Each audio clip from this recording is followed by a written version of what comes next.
병원에서 절대 안 된다고 했는데 저희가 치료해보면 실제로 보시는 것처럼 어떤 환자분들은 분명히 레보트룩신 끊고도 수치 정상으로 유지되거든요. 제가 대사 이상성입니다 라고 적은 분들은 특히 초기에 왔던 분들은 그냥 한 달 만에 끊고도 수치 다 정상으로 3개월 이상 유지되는 분들이 흔하고요. 그렇지 않고 이미 약물을 복용했던 기간이 긴 분들은 최소 3, 4개월에서 6개월 이상 넘어가는 경우도 있고 90% 정도는 수치가 떨어지는 걸 거의 다 볼 수 있어서 자연적인 관해보다는 빠르게 6개월 내의 관해를 목표로 치료하고 있고, 자가면역 기전에 일단 표적 치료를 저희가 하는 거죠. 그러니까 표적 치료하는 게 자가면역성 기전을 정상화시켜서 면역관용 회복 단계에서 치료를 다음으로 이어간다. 레보트룩신을 아예 끊고도 수치가 다 정상 범위, 그 중에서도 TSH가 2.5 이하까지 조금 더 떨어지는 걸 가장 이상적으로 봐요.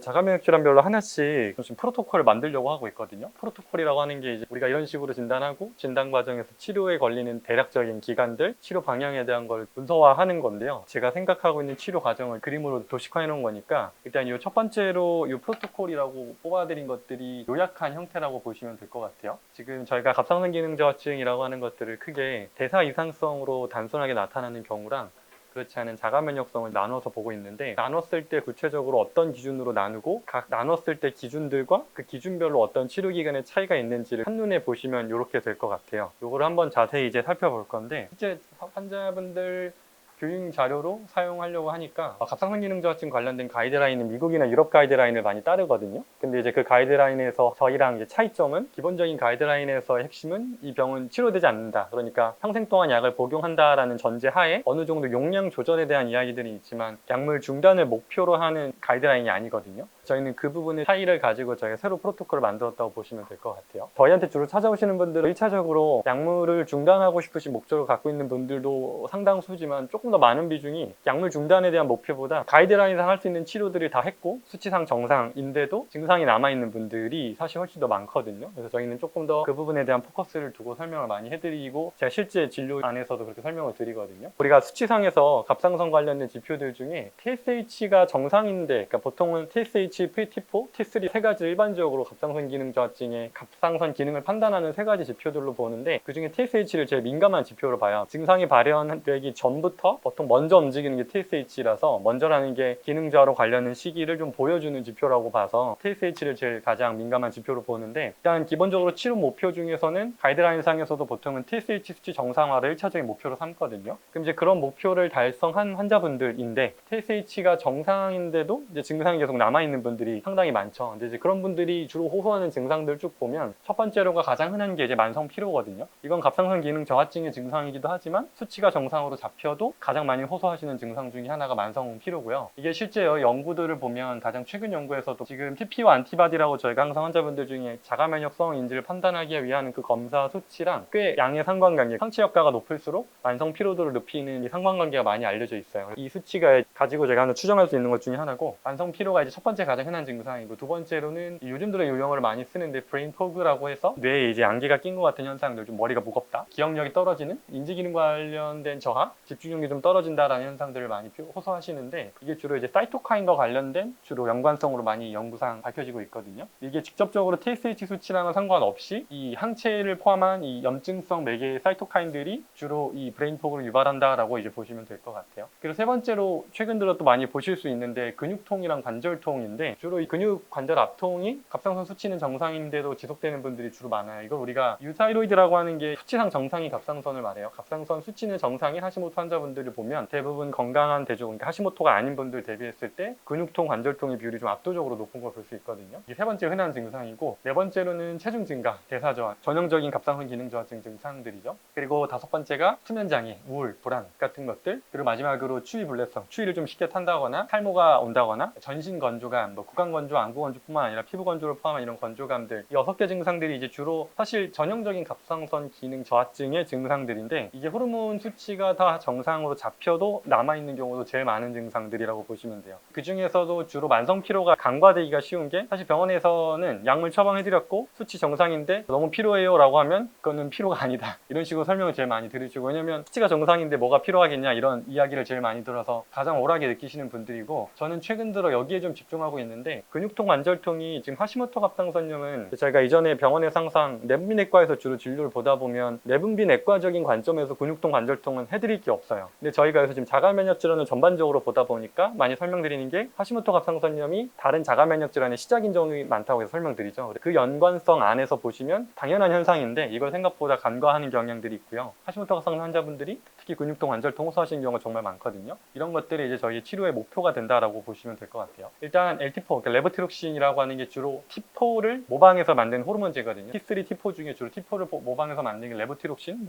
약물 이름으로는 신지로이드, 신지록신 같은 이름으로 불리는 것들이 L-T4라고 보시면 돼요. 이런 걸 복용하는 환자분들이 실제 가이드라인 상에서도 보면 한 10에서 15% 정도는 수치가 정상화돼도 증상이 지속적으로 불만족스럽게 나타난다. 이런 경우들이 실제 가이드라인 상에서 보고되고 있는 중요 내용이라 10에서 15%가량 환자분들은 해줄 수 있는 게 없는 병원적인 처치, 표준 치료상에서 할 수 있는 게 없는 상태 환자분들이 해당된다라는 거죠. 기존 가이드라인이 답해주지 않는 질문을 크게 4가지 보면 환자분들 저희가 진료를 해보시면 느끼시겠지만 본인이 정확하게 어떤 질환인지 모르고 그냥 기능이 떨어졌다라고 하고 수치도 잘 모르고 병원에서 기능저하증이라고 해서 약 줬고 약 그냥 먹으시면 됩니다. 평생 먹는 거 갑상선 약, 고혈압 약처럼 드시면 됩니다. 이렇게 설명을 들으니까 심각하게 생각도 안 하시고 또 심각하게 생각하더라도 정확하게 진단명이 뭔지도 모르시는 경우들이 많아요. 왜냐면 기능저하증을 보통 우리가 100%라고 봤을 때 한 90% 정도가 거의 하시모토라고 보시면 되고요. 10% 정도가 그냥 단순하게 대사 이상성, 여성분들은 주로 생리 전후로나 임신 전후로 또는 갱년기 전후로 발생하는 경우들이 가장 일반적인 대사 이상성인데 이런 경우가 대사 이상성이라고 저희가 분류하는 건데 자가 면역성과 대사 이상성을 구분하는 이유는 이 2가지의 치료 전략이 좀 다르거든요. 치료 방향이 처음에 설명드린 그 프로토콜로 보면 기간의 차이도 있다는 점을 보시면 좋을 것 같아요. 저희는 치료해보니까 병원에서 절대 안 된다고 했는데 저희가 치료해보면 실제로 보시는 것처럼 어떤 환자분들은 분명히 레보티록신 끊고도 수치 정상으로 유지되거든요. 그러면 왜 이게 가능한가에 대한 부분이 기존 가이드라인에서는 찾을 수 없는 부분이니까 이 부분에 대한 설명을 저희가 좀 해드려야 되고, 세 번째로는 수치가 다 정상인데도 증상이 지속되는 환자가 왜 있는지, 그럼 그런 분들은 어떤 조치를 할 수 있는지에 대한 부분들, 그리고 네 번째가 제일 중요한 건데 저희가 임의로 그냥 약물을 끈 차가 아니라 약물을 중단해도 괜찮을 만한 가능성이 높은 환자분들 그룹을 어떻게 우리가 소팅을 할 거냐, 환자분들을 예측할 때 이런 지표들에 해당되는 분들은 조금 더 좋은 예후군으로 보고 이런 분들을 감량을 좀 더 적극적으로 시도해 볼 수 있는 네 번째에 대한 사실 답을 이 프로토콜로 찾으려는 거거든요. 다시 정리를 해보면 기능저하증을 저희가 크게 2가지로 분류하는데 TPO 항체, 타이로이드 페록시데이스라고 하는 갑상선 호르몬을 만들어내는 중요 효소거든요. 이 효소에 대한 항체가 양성인지 음성인지가 첫 번째 중요한 분류 기준이라고 보시면 돼요. 저희가 환자분들이 검사기를 가지고 오셨을 때 이게 있으시면 이걸 보고 양성이구나 음성이구나를 가지고 자가 면역성인지 대사 이상성인지를 판단한다, 1차적으로 이렇게 보시면 돼요. 근데 이게 정확하게는 TPO 안티바디가 음성인 하시모토도 분명히 있어요. 근데 이게 이제 조직 검사상 확진할 수 있는 경우들이 있지만 그 비율이 너무 낮아서, 그리고 그런 분들은 또 TPO 음성인 하시모토를 굳이 치료군으로 봐야 되냐는 조금 논쟁이 있는 부분이라 저희는 현실적으로 저희 로컬에서 할 수 있는 검사 방법인 TPO 안티바디를 기준으로 중요하게 보는 거지 이것만이 절대 기준은 아니라는 걸 아시면 좋을 것 같아요. 근데 요거를 이제 가지고 양성 음성을 저희가 나눠서 양성 환자분들은 면역계가 갑상선을 스스로 공격하는 패턴을 갖고 있다는 거죠. TPO라고 하는 효소를 공격하는 항체가 있다는 거니까. 물론 정확하게는 TPO라는 효소를 직접 공격한다라고 보기보단 TPO 안티바디가 양성이라는 말은 B세포 매개 반응보다는 주로 T세포 매개 반응이라 직접적으로 항체를 가지고 효소를 때린다고 보기보다는 자가 면역성 기전이 있다 정도로만 의미로 보시는 게 맞기는 해요. 갑상선 호르몬을 만드는 효소를 공격하는 항체가 있으니까 이건 자가 면역성입니다 라고 설명드리는 게 좀 쉽기는 해요. 대표적으로 하시모토 갑상선염이라고 불리는 거고, 양성인 분들이 음성인 분들보다 치료 기간이 기본적으로 더 길고요. 그리고 재발 위험도 훨씬 더 높다라고 보시면 돼요. 이 양성군 환자분들은 치료의 목표가 갑상선보다 오히려 면역 관용 회복, 갑상선이 타겟이 아니라 그 이전 단계의 면역계 교란을 회복시키는 면역 관용 회복을 1차적인 목표로 치료한다라고 보시면 되고, 이게 치료가 잘 됐을 때 면역계 관용이 회복이 되면 안전하게 레보티록신을 줄여볼 수 있는 상태라고 보시면 될 것 같아요. TPO 음성이라고 해서 모든 경우가 자가 면역성이 아닌 건 아니지만 대부분이라고 보시면 되니까 쉽게 분류를 해놓을게요. 그리고 항체가 음성인 분들은 자가 면역성 기전이 전혀 없다라고 일단 보고, 대사 문제로 발생한 경우들이라 이런 경우 훨씬 더 쉽습니다. 왜냐면 영양 결핍이나 어떤 스트레스 또는 생활 습관이 메인 원인이라 면역계 교란까지 갈 것도 없이 그냥 갑상선 자체의 문제를 해결해주면 되는 거라 치료 반응이 비교적 빠릅니다. 제가 대사 이상성입니다 라고 적은 분들은, 특히 초기에 왔던 분들은 그냥 한 달 만에 끊고도 수치 다 정상으로 3개월 이상 유지되는 분들이 흔하고요. 그렇지 않고 이미 약물을 복용했던 기간이 긴 분들은 최소 3, 4개월에서 6개월 이상 넘어가는 경우도 있고, 뒤에서 자세히 설명을 드려볼게요. 여기 음성인 분들은 비교적으로 치료 반응이 좀 빠르고요. 그래서 이런 분들은 생활습관 교정이랑 한약 치료로 좀 빠르게 회전되는 경우들이 많아서 3, 4개월 정도를 기본적으로 목표로 삼는다, 이렇게 구분하시면 될 것 같아요. 중요한 게 검사를 할 때 이 수치를 제가 항상 중요하게 보고 단위를 중요하게 보는데, TPO라고 하는 안티바디가 양성을 검사 기간마다 다르지만 저희 검사는 보통 34를 기준으로 봐요. 34 이상이면 양성, 그 이하면 음성이라고 분류하는데 검사 방식이랑 기관에 따라 좀 다르지만 저희 검사 기준으로 좀 볼게요. 제가 이 수치를 볼 때 저희 검사상으로는 400 이상은 체크가 안 돼요. 400 이상이면 그냥 양성 이렇게만 체크되고 정확하게 얼마인지 안 나와 있어서, 근데 이제 여러 연구들을 종합해보면 이 절단값을 제가 500으로 잡는데요. 500 정도를 기준으로 봤을 때 500이 넘는 환자분들과 아닌 분들의 치료 반응이 많이 달라요. 이유는 TP 항체가 안티바디가 500이 넘는다는 건 이미 꽤 자가면역성 반응이 이미 진행이 많이 됐다라고 보셔야 되거든요. 그래서 이런 두 군의 차이를 보면 1군과 2군 차이가 심하거든요. 여러 연구들을 쭉 보면 뭐 독일이나 일본에서 어떤 코호트 연구, 대규모 연구들을 좀 보게 되면 이 500을 절단값으로 하는 곳들이 많거든요. 이유는 이게 딱 그 어느 정도의 차이를 만들어내는 중간 지점이라고 보시면 될 것 같아요. 이 두 번째 일본 연구가 한 309명 정도 장기 코호트 연구 결과가 있는데, 이 결과를 보니까 TPO 안티바디가 500이 넘지 않았던 분들은 일반적으로 넘었던 분들보다 완전 관해로 넘어가는 가능성이 한 3배 정도 높다라고 이제 판단을 하고 있어서, 저도 실제로 임상적으로 봤을 때 500이 넘는, 그러니까 저희 검사상으로는 400 이상이라고 체크된 분들은 확실히 치료가 더디고 오래 걸리고요. 그렇지 않은 분들은 조금 더 빠르게 완전 음성 전환까지도 목표로 볼 수 있다, 이렇게 보시면 될 것 같아요. 그리고 이제 첫 번째로 TPO 안티바디 역할을 기준으로 한 차례 나눴다면, 그 다음이 이제 TSH 수치거든요. 그 중에서도 초기 TSH 수치라는 게 좀 중요한데, 초기라는 말은 처음 진단받으셨을 때 수치가 어느 정도였는지를 좀 보셔야 돼요. 근데 이게 환자분들이 오래되신 분들은 기록지를 거의 안 갖고 계시니까 항상 전화로 문의 오실 때 첫 진단 시에 검사 결과 꼭 가져오시라고 제가 말씀드리는 이유가 이런 것 때문이거든요. 약물을 쓰고 나면서 조절된 수치도 물론 중요하지만 첫 발병 당시에 TSH가 어느 정도 튀었는지에 따라서도 치료 반응이 좀 달라요. 연구 결과들을 쭉 보면 TSH 6을 넘어가는 경우와 아닌 경우에서 1차 차이가 있고 10을 넘어가는 경우와 아닌 경우에 차이가 있는데, 그냥 결론적으로는 초기 TSH가 10 이상 넘어갔던 분들은 확실히 치료 반응이 안 좋아요. 그 이유는 TSH가 10이 넘는다는 의미는 이미 꽤 갑상선을 실질을 깊숙하게 파고들어서 염증을 유발했다라는 의미로 보셔야 되거든요. 보통 우리가 불연성이라고 해서 서클리니컬 갑상선 기능 저하증 환자분들을 보통 TSH 10을 기준으로 많이 봐요. TSH 10 넘어가는 분들은 불연성, 그러니까 T4랑 T3가 정상이라고 하더라도 약을 써야 된다라는 가이드라인이 있을 정도로 TSH는 좀 중요한 기준으로 보거든요. 저희도 똑같이 10 정도를 기준으로 봤을 때, 마찬가지로 일본 코트 연구상에서 보면 TSH가 한 10이 넘었을 때는 관해율이 2%도 안 된다, 아주 낮죠. 그래서 초기에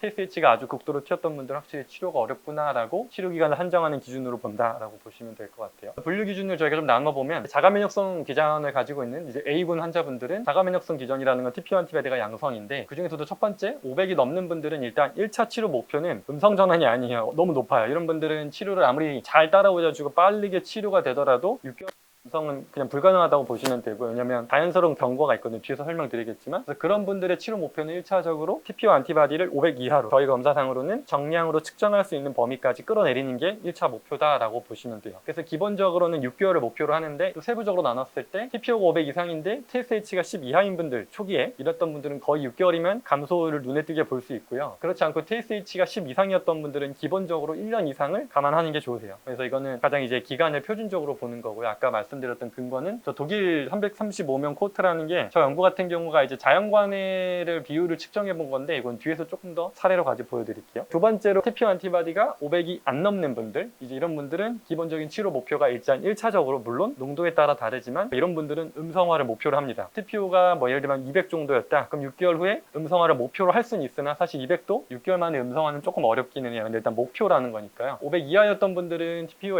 안티바디를 음성화를 목표로 하고, 그것보다 사실 더 중요한 거는 TPO 안티바디 농도가 떨어지는 게 보이면 이제 레보트룩신을 좀 줄여볼 수 있거든요. 감량 또는 중단을 시도해볼 수 있는 단계가 오는 게 1차적인 목표다, 이렇게 보시면 될 것 같아요. 이런 분들도 기본적으로 TSH 농도를 기준으로 10 이하인 분들은 6개월 정도면 안티바디 농도가 떨어지고 레보트룩신을 끊어봐도 될 만한 상태가 온다라고 보시면 될 것 같고, 마찬가지로 10 이상으로 높았던 분들은 TPO 안티바디가 아무리 낮더라도 기본적으로 이런 분은 좀 중증으로 보셔야 돼서, 이런 분들은 치료 기간이 좀 길어질 가능성을 미리 언급을 해야 돼요. 초기 검사 결과가 있으면 이걸 가지고 판단할 수가 있겠죠. 그래서 결국은 A에서도 치료 목표가 6개월에서 12개월인 이유가, 6개월 안에 목표가 음성은 아니지만 TPO가 500 이하로 만들었으면 이제 그때부터 또 6개월이 목표가 되니까 1년 정도가 목표라고 이제 보시면 될 것 같아요. 이런 분들은 치료 기간을 좀 길게 봐야 되고요. 두 번째로 B군 같은 경우에는 대사 이상성으로 단순하게 분류된 분들, 이 중에서도 단순 대사 이상성은 레보티록신의 복용력을 좀 중요한 기준으로 봐요. 이유는 혼자 못 만드는 상태에서 약물이 들어온 기간이 긴 만큼 혼자 만드는 기능이 점점 떨어져 있거든요. 그래서 B군 같은 경우에는 대사 이상성인데 레보티록신이 분들이 복용료가 아예 없다 이런 분들이 저희 입장에서는 치료가 제일 쉬운, 그러니까 완전히 초기에 오신 분들이죠. 기능저하증 진단 딱 받았는데 내가 먹고 싶지 않다 그래서 오셨던 분들이 저희가 치료해보면 치료 반응 제일 빠른 분들, 또는 거의 뭐 한 달 정도 이내 먹었는데 생각보다 반응 없고 불필요한 것 같아서 다른 치료하고 싶어서 왔어요 하는 분들이 이제 저희가 제일 1차적으로 쉽게 3, 4개월을 목표로 치료해볼 만한 군입니다 라고 설명드리는 분들이고요. 이런 분들은 목표가 TSH 수치를 정상화시키는 게 1차 목표고, 당연히 이거는 약물이 없는 상태입니다. 드신 적이 없기 때문에. 그리고 더 중요한 건 약물이 없는 상태에서 정상화를 만든 다음에 그 뒤에 3개월 정도까지 이게 잘 유지되는지를 보는 것까지가 이분들의 치료 목표다라고 보시면 될 것 같아요. 이런 기간은 3, 4개월로 잡는데 이런 거는 연구가 없어요. 왜냐하면 기본적으로 레보티록신을 먹지 않고 치료하는 방법에 대한 연구가 없기 때문에 그냥 저희의 임상 경험입니다. 대사 회복 속도라는 게 보통 항상 혈액의 사이클을 저희가 120일 보니까요, 90에서 120일, 3에서 4개월 정도가 호르몬의 대사가 돌아오는 데 걸리는 시간으로 봐서 보통 치료해보면 그 정도면 거의 잡힌다 이렇게 보시면 될 것 같아요. 그리고 마지막 군이 대사 이상성인데 레보티록신 복용력 있는 분들, 먹었던 기간이 길었던 분들은 목표는 레보티록신을 끊고도 수치가 정상인 상태를 만드는 건, 이런 분들은 조금 더 길게 봐서 4개월에서 한 6개월 정도를 보통 목표로 봐요. 그래서 1차적으로는 3개월 정도 후에 검사를 해보면서 반응을 본다라고 보시면 될 것 같아요. 3개월 후에 약물을 드신 상태 또는 뭐 감량한 상태에서 수치를 한 번 더 보고 완전 중단할지 여부를 4에서 6개월 정도에 판단한다라고 보시면 될 것 같아요. 마찬가지로 이 네 가지군 모두 TSH가 10 이하인 분들이 저희가 가장 이상적으로 치료 반응이 빠를 거라고 예상할 수 있는 분들이고, TSH 수치가 10을 넘는 분들은 조금 더 까다롭다 이렇게 이제 보시면 돼요. 초기 TSH가 높을수록 실제로 갑상선 실질 손상이 더 깊이라는 의미가 실제 안쪽까지 파고들었을 가능성이 높아서 파고든 곳들까지 재생되는데 당연히 시간이 좀 걸리겠죠. 이 TPO 안티바디가 그럼 얼마나 빨리 낮아질까에 대한 걸 이제 저도 계속 환자분들에 대한 데이터를 가지고 이 기간을 추정해 보는 건데, 이론상으로는 그래요. 이론상이라는 게 어쨌든 TPO 안티바디도 검사 방식에 따라 차이가 있지만 거의 대부분이 IgG 항체를 체크하는 방식이라, 그러니까 IgG에 어쨌든 반감기라는 게 있거든요. 항체가 만들어지면 반감기가 보통은 IgG 기준으로 한 21일, 3주 정도거든요. 그 말은 3주면 줄어야 되는 게 이론상으로는 맞는데, 그 차이는 새롭게 만들어지는 것들은 2, 3주면 떨어져야겠지만 골수 안에 장기형질 세포라 그래서 TPO 안티바디를 이미 만들겠다라고 각성을 하고 마음을 먹은 세포들이 형질 세포로 전환된 애들이 이미 골수에 박혀 있다는 거죠. 걔네들이 빠져나오는 데 걸리는 시간들이 훨씬 더 오래 걸린다는 거죠. 그래서 이론상으로는 그냥 항체가 3주면은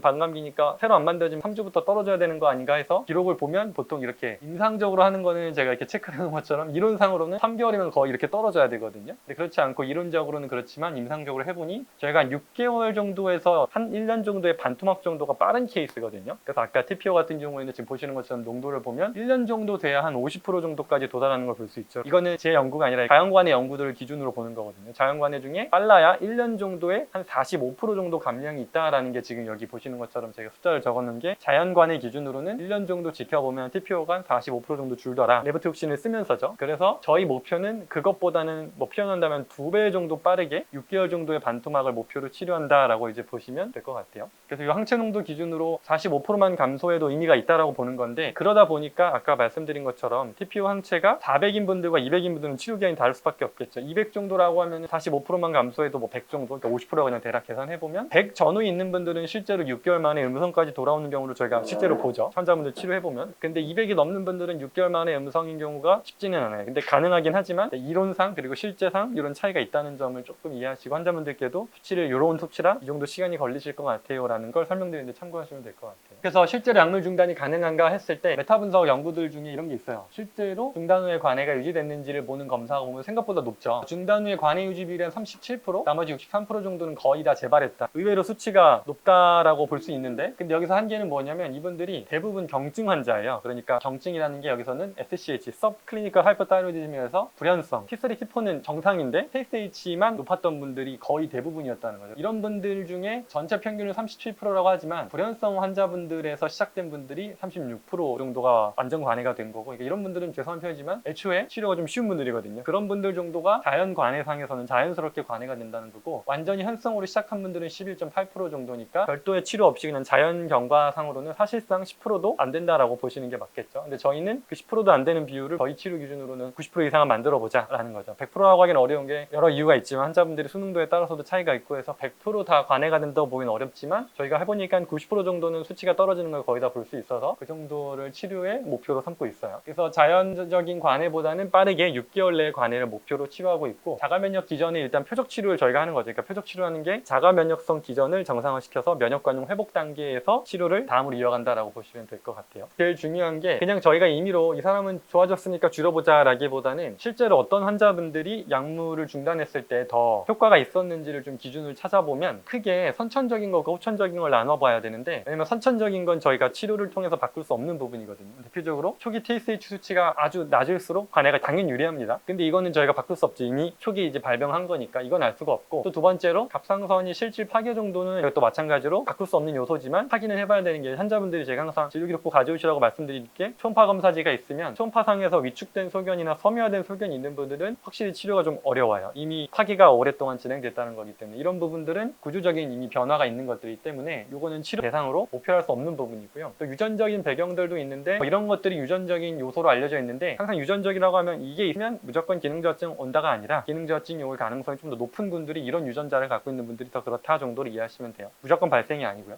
그리고 네 번째로 성별인데, 특히 여성분들은 관리가 잘 되다가도 임신, 완경, 갱년기 전후로 호르몬이 변화하는 시기 때 어쩔 수 없이 재발을 많이 하는 편이라, 그 재발 위험이 높은 시기를 잘 대비해서 넘어가는 게 중요하겠죠. 예후 관리 부분에 설명을 좀 드릴게요. 그리고 마지막으로 연령인데, 연령에 따라서 면역 안정성 차이가 있다는 게, 어린아이들 같은 경우에 실제로 기능저하증이 오는 아이들은 기본적으로 반응이 좀 빨라요. 근데 악화도 빠르거든요. 성인으로 갈수록, 특히 장년층으로 갈수록 반응이 좀 느린 편이기는 해요. 이게 호르몬 자체의 활성도가 좀 달라서 그런데, 이런 것들도 저희가 어떻게 바꿀 수가 없는 부분이니까, 이 부분은 치료의 목표라기보단 이런 것들을 기준으로 알고, 아, 이런 분들 좀 어렵겠구나를 판단하는 기준이라면, 뒤에 있는 게 이제 후천적으로 저희가 좀 목표로 할 수 있는 부분, 이런 분들이 실제로 연구 결과상 이랬을 때 약물을 중단하는 게 좀 더 쉽더라라는 건데, 첫 번째로 TPO 안티바디가 실제로 감소하는, 그러니까 양성이었던 분들이 음성으로 전환된 분들이 후천적으로 가능한, 그러니까 이런 요인이 됐을 때, 아, 이분은 치료가 잘 되고 있다, 약물을 중단해 볼 수 있겠다라고 판단할 수 있는 거고, 두 번째로는 또 하나 중요한 게 TG 안티바디라 그래서 T로 글로불린에 대한 안티바디가 동시에 음성화되는 경향이 좀 중요하거든요. 이런 분들이 확실히 치료가 해봤을 때 양성이었는데 TG 안티바디까지 음성으로 돌아온 분들이 약물을 줄였을 때 리바운드나 튀는 반응이 확실히 덜한 걸 좀 볼 수 있어요. 그래서 이 두 번째 조건이 중요하고요. 세 번째로는 갑상선 실질이 보존되어 있는 분들, 그러니까 초음파상에서 에코에 이상이 없고 정상 기능을 보여주는 분들이 치료가 좀 더 빠르고, 네 번째로는 레보티록신 유지 용량이 최소화인 분들, 50 마이크로그램 정도로 유지하고 있는, 그 이하로 유지하는 분들이 용량이 좀 낮은 분들이라, 이런 분들이 확실히 치료 반응이 좀 좋죠. 고용량 썼던 분들은 당연히 끊기가 좀 어렵겠죠. 그리고 다섯 번째가 요오드의 과잉 노출을 제한한다는 건데, 한국에서는 좀 신경 쓸 수 있는 것들이, 특히나 M타입 분들 중에서는 해조류들 중에서 특히나 뭐 김, 파래 이런 것들보다 미역, 다시마, 그중에서 다시마 같은 경우는 특히 M타입 분들한테는 꽤 고농도 과잉 요오드 노출이 될 수 있거든요. 그래서 그런 것들을 좀 제한해서 조절해야 될 필요가 있다는 거고요. 마지막으로 셀레늄 부분인데, 셀레늄 보충 관련돼서는 좀 이론이 다양한 게 있어요. 저희가 시기를 통해서 어떻게 보충하면 좋은지를 나중에 한 번 더 이 자체만 자료를 또 만들어서 공유를 드리려고 해요. 그 중에서 중요한 게 TG, 티로글로불린 된 안티바디가, 이게 생각보다 꽤 중요한데도 자주 무시되거든요. 왜냐면 이걸 가지고 진단하지도 않고 그냥 있다 없다, 있으면 좀 안 좋은가 보다 이렇게 생각하고 병원에서 자세히 설명 안 해주시는 경우들이 많은데, 이 안티바디가 조금 더 갑상선 기능저하증의 직접적 원인으로 작용하는 애라면, 이 TG 안티바디는 조금 달라요. 얘는 티로글로불린이라는 게 갑상선 호르몬을 만드는 재료다 보니까, 얘가 이제 혈류로 노출됐을 때 이거에 대한 항체가 만들어지거든요. 그럼 얘네들이 왜 혈류로 노출되냐면, 갑상선이 공격받아서, 그러니까 갑상선이 깨졌을 때 나타나는 현상이라, 얘는 실질적으로 갑상선이 얼마나 깨져고 있느냐를 많이 보여줘요. 보통은 밑에 적어놓은 것처럼 기능저하증보다는 조금 더 암과 관련해서 갑상선 암의 예후 추적으로 많이 쓰는 편이거든요. 어쨌든 얘가 있다는 건 갑상선 실질 파괴가 조금 더 많다라는 의미 정도로 가늠할 수 있기 때문에, 이게 있고 없고의 차이도 좀 중요하다, 독립적으로도 중요한 요소로 좀 보셔야 됩니다. 그래서 저희도 이제 검사를 할 때 검사지 가져오신 분들은 요걸 보고 이제 판단을 하고, 없는 분들은 굳이 하지 않는 건, TPO 안티바디 농도가 훨씬 더 저희가 얘기하는 치료 입장에서는 더 중요하기 때문에, 다만 이미 부종이 보인다거나, 제가 초음파 여기서 보진 않지만 갑상선 부종이나 좀 갑상선 실질 파괴가 의심되는 소견이 있을 때는 제가 TG 안티바디까지 검사를 요청하거든요. 그렇게 참고하시면 될 것 같아요. 마지막으로 돌아와서 결과적으로는 왜 갑상선 호르몬 수치가 다 정상인데도 증상이 계속되는 사람들이 있나, 이 부분인데, 기존 첫 번째는 기본적인 자가면역 염증이 계속되기 때문이거든요. 호르몬 수치를 아무리 채워줘도 하시모토 갑상선염 환자분들은 뭐 인터페론 감마, TNF-알파, 뭐 인터루킨 같은 여러 염증성 사이토카인들이 기본적으로 올라가 있기 때문에, 갑상선 호르몬제를 보충한다고 이 염증성 사이토카인들이 사라지는 게 아니거든요. 자가면역성 기전은 그대로 방치되고 있기 때문에, 호르몬이 수치가 조절됐다고 보이더라도 이 염증성 사이토카인들 때문에 여러 염증이 계속 발생하면서 증상들이 있다는 거죠. 근데 이제 중요한 게, 이 자가면역성 염증 반응을 추정할 수 있는 게 인터페론 감마 이런 걸 임상적으로 자주 검사할 수는 없기 때문에, 그걸 가늠할 수 있는 대표적인 인자가 TPO 안티바디가 양의 상관관계를 띈다는 거죠. 그러니까 TPO 안티바디가 높았던 분들이 줄고 있다면, 이 자가면역성 염증 반응이 줄고 있구나를 추정할 수 있으니 저희가 치료의 중요 지표로 보는 거예요. 그래서 이 사이토카인들이 실제로 TSH랑은 상관없게 피로감, 인지기능 저하, 우울감 같은 걸 유발하고 있기 때문에 이 부분이 중요하다. 그래서 저희는 이거를 첫 번째 기준으로 보고, 두 번째로는 프리T3, 프리T4 비율 감소인데, 어려운 표현이지만 그냥 조직에서 T4가 필요한 양만큼 T3로 전환이 돼서 사용되는 그 비율에 문제가 있는 분들, 그러니까 이거는 갑상선 자체의 문제라기보단 갑상선 호르몬을 실질 호르몬으로 전환시켜야 되는 그 각 장기에서의 기능 저하, 주로 대부분이 간이거든요. 간에서의 기능 저하와 많이 연결돼서 간에서의 탈요드 효소 기능이 좀 떨어진 경우들이 또 하나 이유로 많이 얘기가 되고 있거든요. 그래서 저희는 이런 분들은 실제로 간의 해독을 도와야 되는 경우들인데, 간의 해독이라고 하면 어렵고 그냥 쉽게 몸이 느끼는 피로감을 줄여주면, 몸이 느끼는 대사와 해독의 부담을 줄여주면 간이 그만큼 여유가 생기고, 간이 여유가 생기는 만큼 호르몬들의 전환이 효율적으로 되면서 기능 저하가 회복될 수 있다, 이렇게 이제 보시면 될 것 같아요. 그래서 완전히 회복됐다는 저희가 기준을 뭐로 보냐 할 때 이 네 가지를 중요하게 보는데요. 일단 첫 번째로는 아까 TPO 안티바디 그리고 TG 안티바디 두 가지가 모두 음성, 그리고 중요한 거는 한 번 음성이 아니라 3에서 6개월 정도 간격으로 2차례 정도는 추가적으로 검사를 해봤을 때 완전 음성이 2번 반복됐을 때 오늘 혈청학적인 관해가 왔다라고 보는 거고요. 두 번째로는 영상인데, 초음파 상에서 에코 발생이 있던 분들이 정상으로 돌아오고 도플러 혈류가 좀 촉진되어 있던 게 염증이 있었던 것들이 사라지고 위축이 없어지는 현상들이 영상학적으로도 좀 보이면은 더 안전하고요. 세 번째로는 기능상으로는 레보티록신을 아예 끊고도 수치가 다 정상 범위, 그 중에서도 TSH가 2.5 이하까지 조금 더 떨어지는 걸 가장 이상적으로 봐요. 그리고 임상적으로는 여러 느끼셨던 증상들, 아까 피로감, 브레인 포그, 탈모, 추위불내성 같은 것들이 회복되는, 그리고 중요한 건 이 네 가지가 다 충족된 상태가 가장 이상적이고, 그게 최소 1년 이상은 유지돼야 완전 관해라고 저희가 볼 수 있겠죠. 저도 이제 최근에 환자분들을 보다 보니 아예 20년 이상 막 이렇게 약물 복용하신 분들을 보면 명확하게 자가면역성 기전이 보이는데도 검사해보면 TPO 안티바디가 음성인 분들이 있어요. 그런 분들은 이런 경우거든요. 번아웃이라 그래서 완전히 타버린 거죠. 갑상선이 이제 완전히 타버려서 항체가 만들어질 거리가 없는 거예요. 왜냐면 항원이 있어야 항체가 만들어지는데 갑상선이 완전히 불타버리면 항체가 실제로 안 만들어지는 결과들이 많이 나오거든요. 이런 경우를 우리가 음성됐으니까 좋아졌네 라고 판단하면 큰일 나겠죠. 이런 분들이 실제로 약을 끊으면 완전히 튀어버려서 몇 번 보신 적이 있을 거예요. 본인이 괜찮다 생각하셔서 약 끊었는데 TSH가 말도 안 되게 튀는 경우들이죠. 이런 경우들이 증상으로는 항체가 안 보여서 음성이라고 저희가 오인하기 쉽지만, 이분들은 아주 오래돼서 이미 자가면역성 기전을 10년, 20년 이상 유지하면서 갑상선이 공격을 받을 대로 받아서 다 타버렸구나. 이런 분들은 사실상 갑상선 암에서 전 절제 환자분들을 그냥 준해서 봐야 됩니다. 거의 돌아오기가 어렵습니다. 왜냐면 기능이 없으니까요. 완전히 다 타버린 갑상선으로는 정상 기능을 돌리기가 좀 어렵다, 이렇게 보시면 될 것 같아요. 마지막으로 셀레늄 부분은 여기 적어놓긴 했는데 한번 참고하시고, 제가 계속 연구들 찾아보고 있는데 결론은 그거예요. 음식으로 보충하는 방식이 확실히 안전한 이유가, 셀레늄이 고농도로 갔을 때 독성이 있거든요. 제가 강의 때도 많이 강조드리지만 자연 음식에서 셀레늄 많은 것도 대표적으로 브라질넛을 많이 이야기하는데, 브라질넛 드셔보시려고 하시면 2알 이상 먹기 어렵고 맛이 좋지 않아요. 그런 게 이제 자연에 있는 음식들로 섭취할 땐 이 권장 용량을 넘기기가 어려워요. 근데 영양제로 들어왔을 때는 이런 경우가 생기는데, 실제로 셀레늄 저하가 없는데 과도하게 먹는 경우에는 여러 독성을 나타내는데, 대표적으로 당뇨를 유발하는 경우들이 있고요. 근육통을 유발하거나 심한 경우에는 암을 유발하는 경우들도 있는데, 이슈가 여러 가지가 있다 보니까 고농도로 저희는 그래서 영양제로 복용하시는 걸 권장드리는 게 아니라, 셀레늄이라는 영양소가 중요한 건 맞으니 충분하게 함유된 음식들을 타입에 맞춰서 권장드리고 있다라고 보시면 될 것 같아요. 대표 케이스를 제가 세 가지는 적어놨는데, 항체가 높았던 분들은 6개월 정도에서 500 이하까지만 떨어뜨려도 성공이다라는 것들이 최근 사례들을 제가 다 적어놨으니까, 요거는 앞으로 좀 더 제가 케이스들은 자세히 적어서 공유해드릴 테니까 참고하시면서 이런 수치들 변화가 좋아지고 있는 거구나 라는 기준으로 보시면 될 것 같아요. 저희 치료 목표는 일반적인 가이드라인 상에서 가장 1차 목표로 삼는 게 TSH 수치 정상화인데, 저희는 그게 목표가 아니다. 물론 그것도 달성해야 되지만 결과적으로는 환자분들이 실제로 좋아지는 것, 즉 자가면역성 기전 자체가 회복되는 게 치료의 목표라는 거고요. 1차적으로는 TPO 안티바디의 양성, 음성이 중요하고, 500이라는 그 농도도 중요하고, TSH 10이라는 농도, 네 가지 완전 충족을 다 한 완전 관해를 저희는 목표로 면역 반응 회복이라는 최종 목표를 가지고 치료하고 있다는 걸로 이해하시고 환자분들께도 설명해 주시면 될 것 같아요. 이런 식으로 앞으로 하시모토 갑상선염 먼저 했고, 기능 항진증 이어서 하려고 하고, 각 질환별로 저희가 실제 환자분들 사례들 가지고 이런 식으로 회복될 수 있습니다 기준 잡고 알려드리는 걸 계속 만들려고 하니까요. 여러분들 교육 자료로 배포 드릴 거니까 자세히 보시고 질문해 주시면 될 것 같아요.